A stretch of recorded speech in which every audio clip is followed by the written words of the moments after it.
وہ میرے رب کا حکم نامہ ہے، جو کوئی نیک عمل کرے، من عامل صالحا من ذکر او انثی وہو مؤمن فلنحیینہ حیاتا طیبہ، جو اچھے اعمال بجا لائے، مرد ہو یا عورت، شرط ہے کہ وہ مومن ہو۔ تو میرے رب کا وعدہ ہے فَلَنُحْيِيَنَّهُ حَيَاةً طَيِّبَةً، ہم اس کو ستھری پاکیزہ زندگی عطا کرتے ہیں۔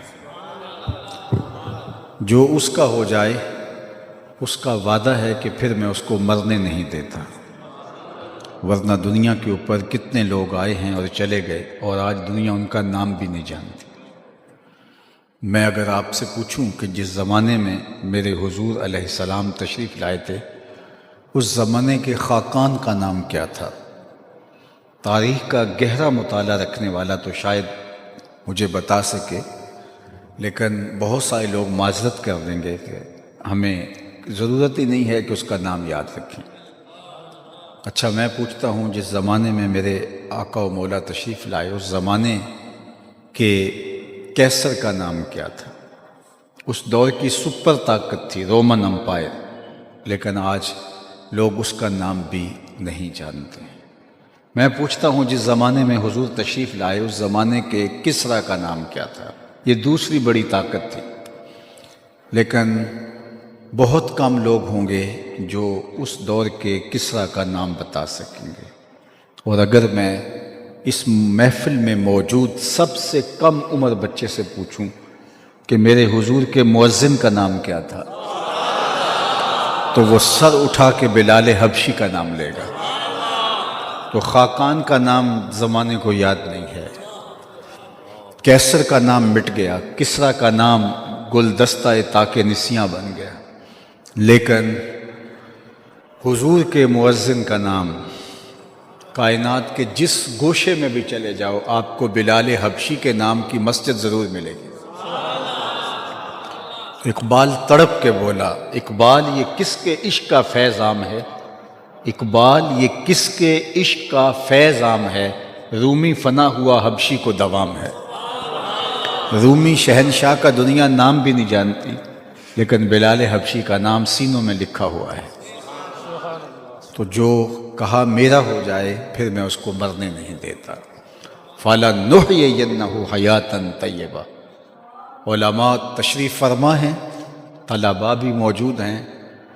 نحیینہ کے اندر مادہ حیات موجود ہے، لیکن حیاتاً طیبہ الگ سے ذکر کر کے اس کی تاکید مزید کر دی گئی کہ کوئی ابہام باقی نہ رہے کہ پھر جو میرا ہو جائے، پھر میں اس کو ستھری پاکیزہ زندگی سے نواز دیتا۔ اللہ اکبر۔ دنیا میں آتے تو سارے مرنے کے لیے ہیں، کچھ لوگ جیتے جی مرے ہوتے ہیں، اور کچھ لوگ مر کے بھی نہیں مرتے۔ علامہ اقبال نے نظریہ ارتقاء پیش کیا ہے۔ ایک تو ڈارون کا نظریہ ارتقاء ہے، جو بہت ہاتھوں ہاتھ اس کا نظریہ لیا گیا کہ مختلف جانوروں کی مہذب شکل ہے انسان، جبکہ قرآن نے اس کی نفی کی، اور انسان کے عالی مرتبت آغاز کا ذکر ان کلمات سے ارشاد کیا، لَقَدْ خَلَقْنَا الْإِنسَانَ فِي أَحْسَنِ تَقْوِيمٍ۔ یہ بندروں اور ریچھوں کی مہذب شکل نہیں ہے، بلکہ حضرت انسان کو احسن تقویم میں پیدا کیا گیا۔ جب حضرت آدم کا ابھی خمیر گویا جا رہا تھا، تو فرشتوں کی پیشانی کو سجدے کے لیے آمادہ کیا جا رہا تھا۔ اس کا آغاز ہی عالی مرتبت ہے، لیکن خیر اس نے کہا کہ جناب مختلف جانوروں کی مہذب شکل موجودہ انسان ہے، تہذیب پاتے پاتے اس مرتبے تک پہنچ گیا۔ یہ ہے اس کا نظریہ ارتقاء۔ اقبال نے جو نظریہ ارتقاء پیش کیا ہے وہ اس سے مختلف ہے۔ جب ان کی ماں انتقال کر گئی تو اس وقت وہ یہاں ارض ہند میں نہیں تھے، تو ان کو وہاں خبر دی گئی کہ آپ کی ماں کا انتقال ہو گیا۔ تو جب انہیں خبر پہنچی تو انہوں نے ایک طویل مرثیہ لکھا، جو آج بھی کلیات اقبال میں آپ دیکھ سکتے ہیں۔ والدہ مرحومہ کی یاد میں، اس میں ماں کے بچھڑ جانے کے صدمے کو بیان کرتے ہیں۔ آہ وطن میں ہوگا اب کس کو میرا انتظار، کون میرا خط نہ آنے سے رہے گا بے قرار، آرزو لے کر تیری خاک تربت پہ آؤں گا، اب دعائے نیم شب میں کس کو میں یاد آؤں گا۔ تو اس میں اقبال نے فلسفہ موت و حیات بیان کیا ہے، اسی میں والدہ مرحومہ کی یاد میں، اور پھر اس میں ارتقاء کا نظریہ جو اقبال کے ہاں ہے اس کو بیان کیا۔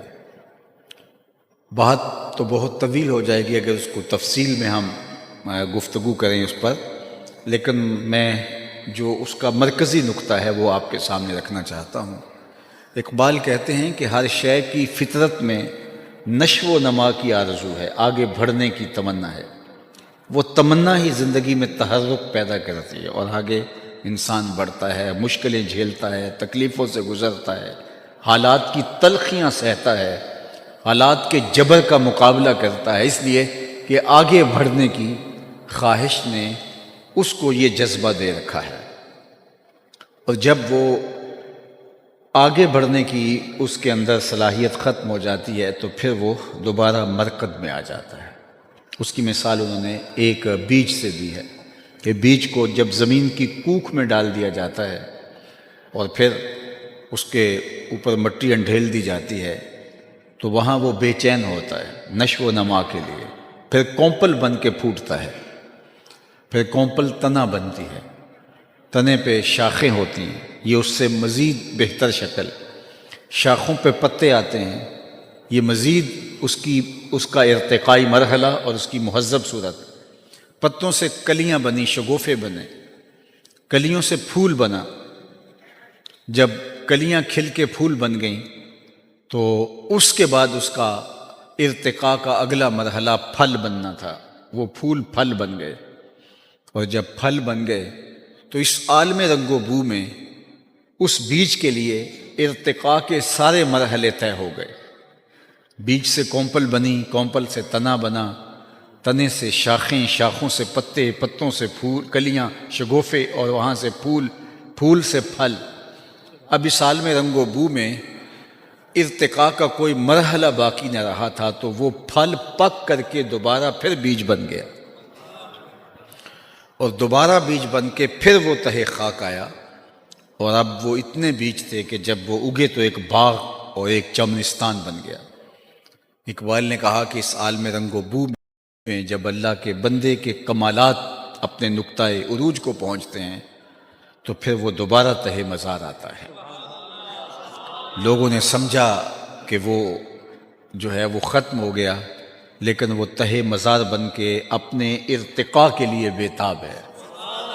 ذرا اس رنگ کو اقبال کے لہجے میں دیکھیے، فطرت ہستی شہید آرزو رہتی نہ ہو، خوب تر پیکر کی اس کو جستجو رہتی نہ ہو، موت کو سمجھا ہے غافل اختتام زندگی، یہ ہے شام زندگی صبح دوام زندگی۔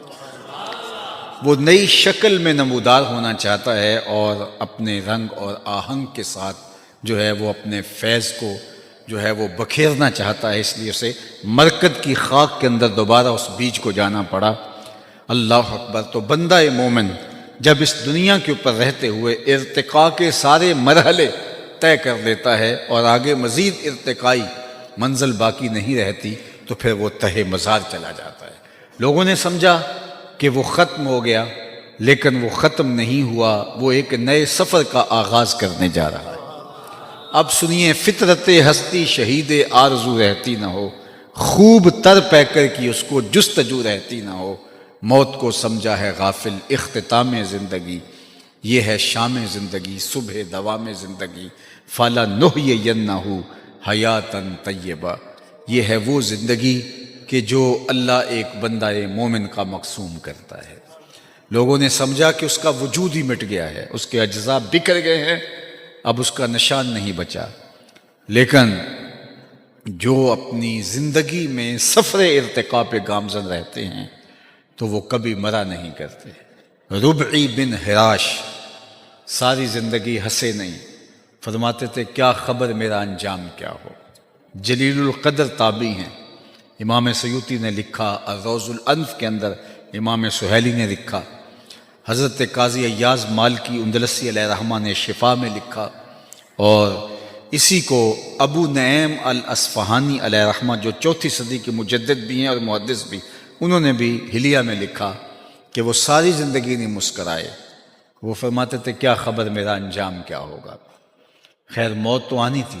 ایک دن جب پیغام اجل آیا اور وہ آغوش موت میں اتر گئے تو ان کے بھائی کا نام تھا ربیع بن حراش، تو وہ غسال کو بلا لایا، کہا میرے بھائی کا انتقال ہو گیا ہے تو تم اسے ذرا غسل دو۔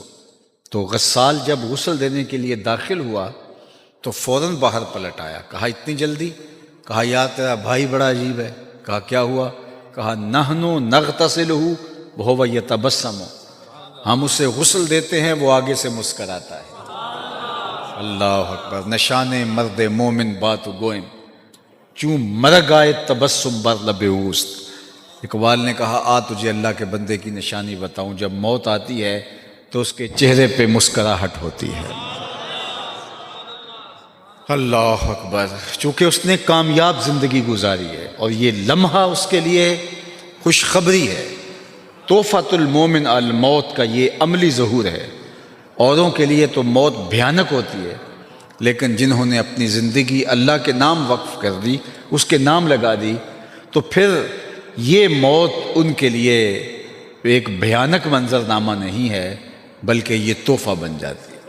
حضرت ابراہیم علیہ السلام کی خدمت میں اسرائیل حاضر ہوئے قبض روح کے لیے، تو پوچھا کدھر آئے ہو؟ کہا قبض روح کے لیے۔ کہا عجیب بات ہے، رب مجھے اپنا خلیل بھی کہتا ہے اور تجھے قبض روح کے لیے بھیج دیا۔ کبھی ایسا بھی ہوا ہے کوئی یار بھی یار کی موت چاہے؟ وہ مجھے خلیل کہتا ہے اور تجھے قبض روح کے لیے بھیجا، کوئی یار بھی یار کی موت چاہتا ہے؟ کہا میں تو حکم کا پابند ہوں، جا کے بارگاہ عزدی میں عرض کر دیتا ہوں۔ جبریل حاضر ہوئے، کہا مالک تیرے خلیل کے پاس گیا تھا، یہ پیغام ہے تیرے نام۔ تو کہا میرے خلیل کے پاس پھر جاؤ، میرا سلام دو اور کہنا کہ کبھی ایسا بھی ہوا ہے کوئی یار یار کو بلائے اور وہ ملنے بھی نہ آئے؟ تو روح بے چین ہوگی۔ کہا دیر نہ کر، ابھی قبض کر دے۔ تو پھر موت بھیانک نہیں ہوتی، موت تحفہ بن جاتی ہے۔ اور شیخ سعدی شیرازی نے تو یہاں کمال کر دی، کہا جب دنیا پہ تو آیا تھا تو تو روتا تھا، یہ ہنستے تھے۔ زندگی ایسے گزار کہ تو ہنستا ہوا جائے، یہ روتے رہ جائے۔ یہ نہیں کہ روتا آیا تھا روتا ہی چلا جائے۔ جب بچہ پیدا ہوتا ہے تو پیدا ہوتے ہی جو اس کا چیخنا ہے، اس کا رونا ہے، یہ اس کی زندگی پہ دلالت ہے کہ یہ زندہ پیدا ہوا ہے۔ جب تک بچہ روتا نہیں ہے، چیختا نہیں ہے، ماں باپ پریشان ہوتے ہیں، پتہ نہیں گوشت کا لتھڑا زندہ ہے یا مردہ ہے، تو اس کا رونا جس کو عربی میں استحلال کہتے ہیں، وما اہل بہ لغیر اللہ، یہ بھی یہی سے نکلا ہے۔ اندر ذبح جو پکار اٹھتی ہے وہ اللہ کے علاوہ کسی اور نام کی نہیں ہونی چاہیے۔ اگر کسی نے بسم شیخ عبد القادر پڑھ دیا اور جانور ذبح کر دیا، حرام ہو جائے گا۔ بسم محمد پڑھ کے ذبح کر دیا، حرام ہو جائے گا۔ 11ویں کا ہو، 12ویں کا ہو، عقیقے کا ہو، ولیمے کا ہو، ذبح کرتے ہوئے اللہ کا نام لیا جائے تو حرام نہیں ہوگا۔ اللہ اکبر۔ تو وہ جو آواز اٹھتی ہے اس کو استحلال کہتے ہیں۔ بلکہ حضور سے پوچھا گیا کہ حضور جب بچہ پیدا ہوتا ہے تو روتا کیوں ہے؟ طبرانی نے موجم میں لکھا، پوچھا گیا کہ جب بچہ پیدا ہوتا ہے تو روتا کیوں ہے؟ فرمایا اس کے ساتھ ایک ہمزاد جنم لیتا ہے جو اس کی پسلیوں کو چھیڑتا ہے، جس کی وجہ سے وہ روتا ہے۔ تو صحابہ نے دوسرا سوال کیا کہ حضور جب آپ آئے تھے تو آپ کے ساتھ بھی ہمزاد آیا تھا؟ فرمایا ہاں۔ تو کہا کہ اس نے تو آپ کو کوئی اس طرح کی چیز نہیں کی؟ تو فرمایا اس نے کیا چھیڑنا تھا، اس کی نظر میرے چہرے پہ پڑ گئی۔ فلما رآنی اسلم، جب اس نے مجھے دیکھا اس کے لبوں پہ کلمہ جاری ہو گیا۔ جواہر البہار،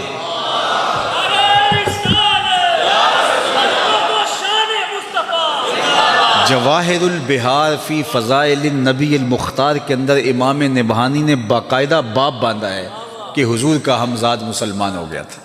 دیکھنے والے کہا کرتے ہیں اللہ اللہ، یاد آتا ہے خدا دیکھ کے صورت تیری۔ اللہ نے حضور کا جمال ایسا بنایا تھا جو دیکھتا وہ پکار اٹھتا کہ یہ اللہ کے رسول ہی ہو سکتے ہیں۔ کہا اس نے کیا چھیڑنا تھا مجھے؟ فلما رآنی اسلم، جب اس کی نظر میرے جمال نور پہ پڑی تو اس کے لبوں پہ کلمہ جاری ہو گیا۔ اللہ اکبر۔ تو وہ ہمزاد پسلیوں کو چھڑتا ہے تو بچہ روتا ہے، رونا زندگی میں دلیل ہوتا ہے، ماں باپ خوش ہو جاتے ہیں، مبارکیں دیتے ہیں، مٹھائیاں بانٹتے ہیں۔ شیخ بولے جب تو آیا تھا تو روتا تھا اور یہ ہنستے تھے، ایسے زندگی گزارنی ہے کہ تو ہنستا ہوا جائے اور یہ روتے رہ جائے۔ اللہ اکبر۔ تو اصل تو ہمارا انجام ہے، انما الاعمال بالخواتیم، جس طرح انما الاعمال بالنیات، یہ بھی روایت ہے انما الاعمال بالخواتیم۔ اعمال کا دار و مدار تو حسن خاتمہ پہ ہے۔ رنگا رنگ سہیلیاں پرن کڑے، پر پریا اوسدا جانی ہے جس دا توڑ چڑھے۔ کتنے لوگ ہیں جو مرتبہ کمال تک پہنچے ہوتے ہیں، آخر میں آ کے لڑک جاتے ہیں۔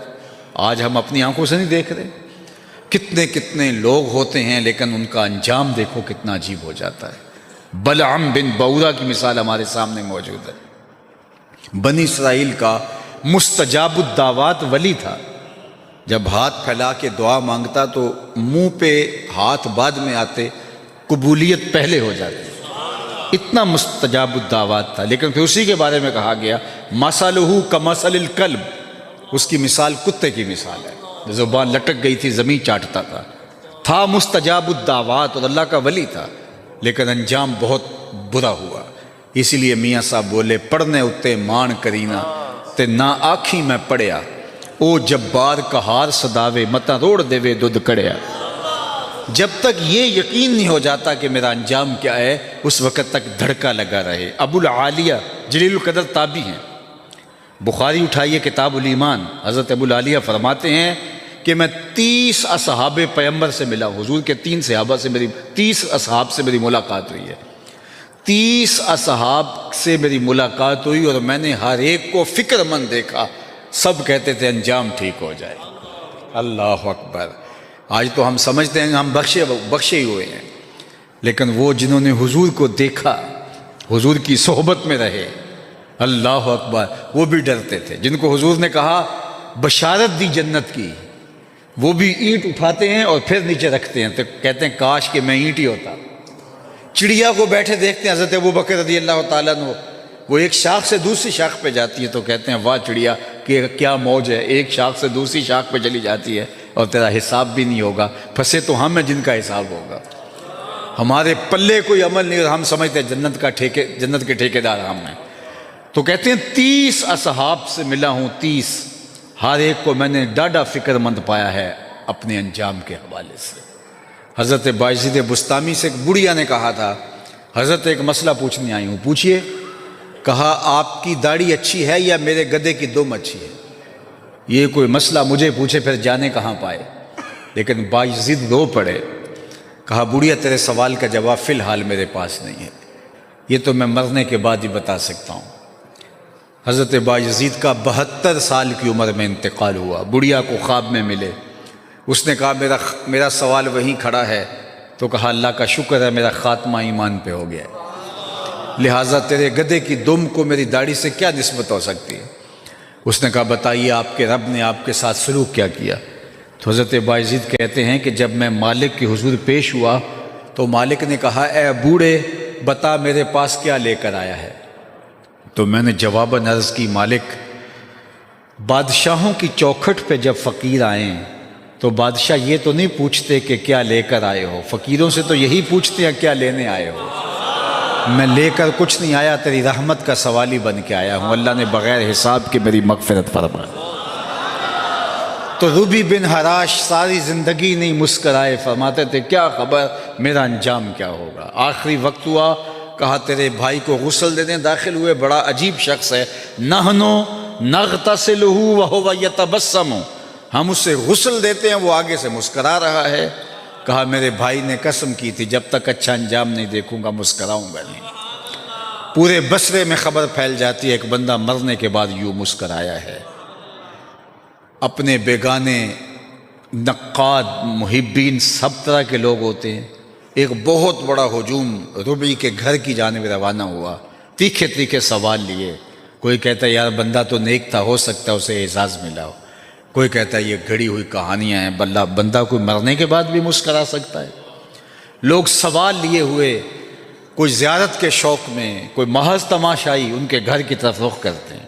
اتنے میں انہیں غسل دے کے چارپائی پہ ڈال دیا گیا تھا، کفن اڑا دیا گیا تھا۔